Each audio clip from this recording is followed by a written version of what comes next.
Boa tarde, meus irmãos. Quero compartilhar mais uma mensagem de vida. Marcos, capítulo 6, a partir do verso 45, que diz o seguinte, ó: Logo a seguir, compeliu Jesus os seus discípulos, né? Aqueles que ele se dedicava, aqueles que ele amava, a embarcar e passar adiante para o outro lado, a Betsaida, enquanto ele despedia a multidão. E tendo-os despedido, né, subiu ao monte para orar. Então Jesus ficou sozinho e os discípulos, né, foi para outro lado e teve que enfrentar o mar. Ao cair da tarde, estava o barco no meio deste mar e ele sozinho em terra, distante dos seus discípulos. E vendo-os em dificuldade a remar, porque o vento lhes era contrário, por volta da quarta vigília da noite, aí já era tarde da noite, veio ter com eles, andando por sobre o mar, e queria tomar-lhe a dianteira. Eles, porém, vendo andar sobre o mar, pensaram tratar-se de um fantasma e gritaram, né? Uma maneira estranha de voltar, pois todos ficaram aterrados à vista dele. Mas logo lhe falou e disse: Tende bom ânimo, tende bom humor. Sou eu, não temais. E subiu para o barco para estar com eles, e o vento cessou, porque ele acalma vento, ele acalma tempestade. Ficaram entre si atônitos, admirados. Amém, meus irmãos? Eu gostaria de falar algumas coisas interessantes nesse texto.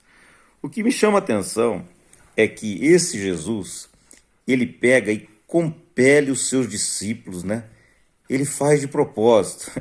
Ele empurra os seus discípulos em alto mar, sabendo de todas as coisas, sabendo que o vento ia ser contrário, porque era Deus, e deixa aqueles meninos ali na banana, né? E depois ele volta para salvá-los, né? E isso é um comportamento de Jesus e um comportamento de Deus que a gente vê constantemente nas narrativas. Jesus disse: Eu e o Pai somos um. Então a gente vê, por exemplo, Jesus fazendo o seguinte: ele pega e deixa Lázaro morrer. E as narrativas dizem que Lázaro era um grande amigo dele, e ele fala o seguinte: eu me agradei muito de lá não estar para vocês virem a crer. Ele deixou o amigão dele morrer, né? A gente vê, por exemplo, ele indo poder curar uma filha de um homem chamado Jairo, e no meio do caminho ele para e aparece uma mulher com fluxo de sangue, e essa filha acaba morrendo, e ele vai e ressuscita aquele menino. Então existem alguns momentos que Deus parece que chega atrasado, né? A gente, quando vê um filho morrendo, afogado, a gente se desespera e tenta salvar ele de todas as formas. Mas ele é Deus. Ele está no controle de todas as coisas. Ele é o Deus de última hora.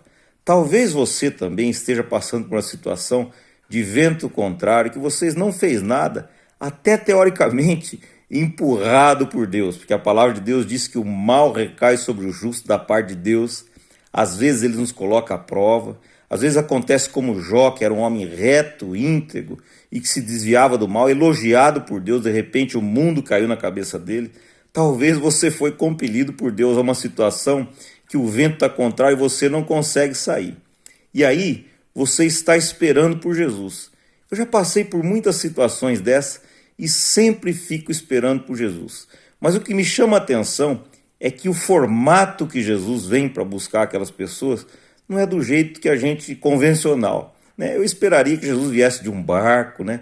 De uma forma diferente, ou que viesse a nado. Não, ele veio andando sobre as águas. Talvez você esteja esperando que Jesus venha no barquinho, mas a palavra de Deus diz o seguinte: que o homem pode fazer planos, mas quem dirige os passos é o Senhor. Ele faz caminho, ele está no controle de todas as coisas. Ele abre o mar e não deixa rastro. Ele é Deus e ele faz da maneira que ele quer. Agrada-te do teu Senhor, confia nele e o mais ele fará, e ele satisfará os desejos do teu coração.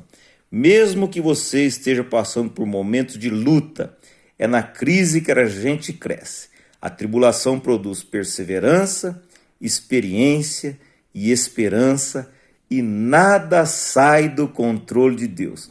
Não cai uma folha da árvore se pelo Pai não for concedido, não cai um passarinho do céu sem que pelo Pai for concedido, e Ele está no controle de todas as coisas. Ainda que Ele venha de uma forma que você não espere, de uma forma estranha, não temas, tem de bom ânimo, porque o mal vai cessar, né? A tempestade, o vento vai se acalmar, né? E no final de toda tempestade vem a bonança, e o fruto da tempestade é sempre a paz. Que Deus abençoe a todos.